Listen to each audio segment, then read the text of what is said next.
In this presentation, I'm going to talk about the ideas of Buckminster Fuller and combine that with permaculture and see if that makes any sense. Buckminster Fuller is most famous for having invented the Geodesic Dome, which you see here. A beautiful thing. Bucky was a great inventor. He invented this map. You can see him, as he used to do, walking along on this map of the world that is so huge that you can see the continents stretching out before you. He believed in 100% success for all of humanity. So Bucky said this is one of the problems. Specialism precludes comprehensive thinking. Preclude means closes the door. So comprehensive thinking that takes in everything is through that door, but with our big fat specialist heads, we can't get through that door. We do things in terms of specialization. This field is specialized in almonds.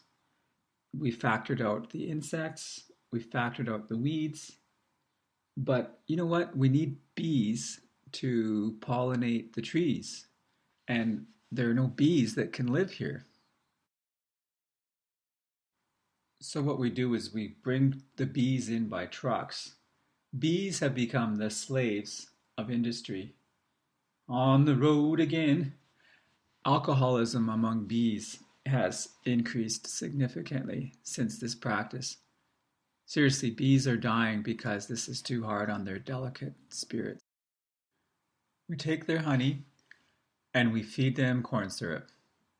So that's like working in a factory and getting to eat puffed wheat squares. And the bees are dying, and we need bees to support agriculture. Without the bees, we're toast. Monoculture starts to look normal. We have the big box store coming in. There's the sign, Westmount Mall. Zellers being replaced by Walmart. There'll be a Walmart and a Home Depot like in every other parking lot. So here's the deal. This is what we assume is how it works. We got specialists who make technology, and then that makes money, and then it pays for specialists, and then they make more money, and then the specialists make more technology, and that makes money, and specialists and money and technology. But the problem is, how much of this is actually real? What's the cost of this? Increasing specialization. More and more specialization. What's the impact on our health, on our economy, and on our society and how we live our lives?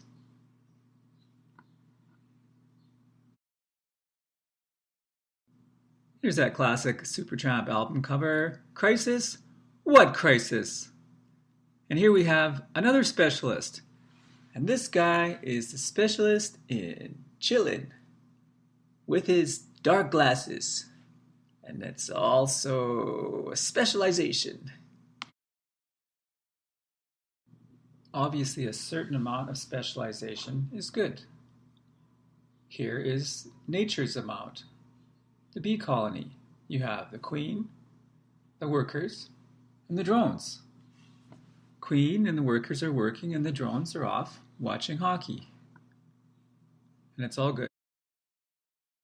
Permaculture is a system of growing food sustainably. There are 12 principles. One of the principles is stacking functions, which I'm going to talk about.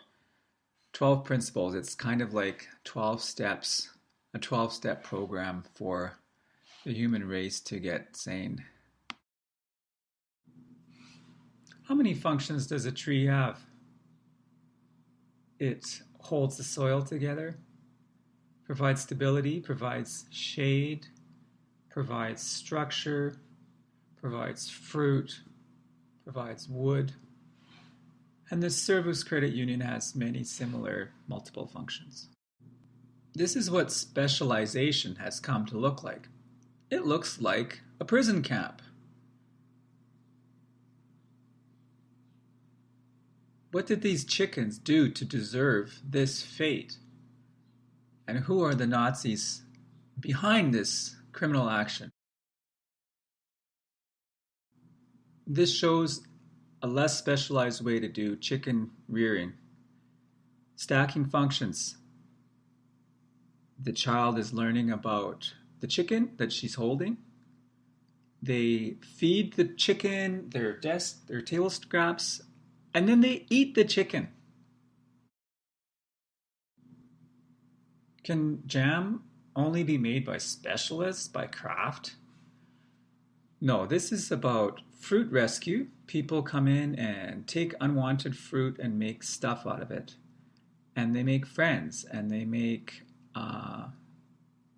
connections in the community. Here's an example of stacking functions from my yard.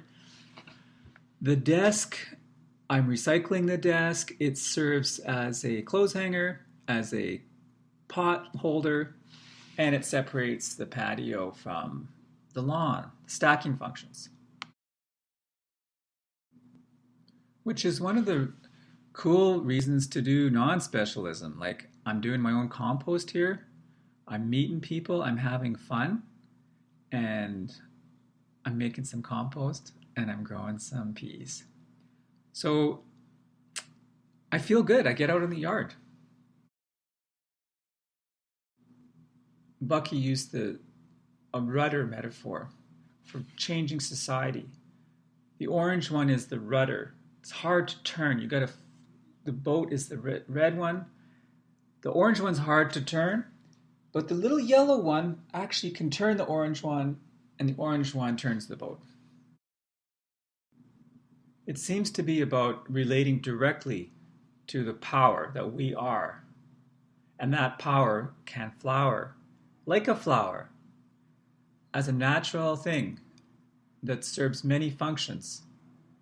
So, power, flower.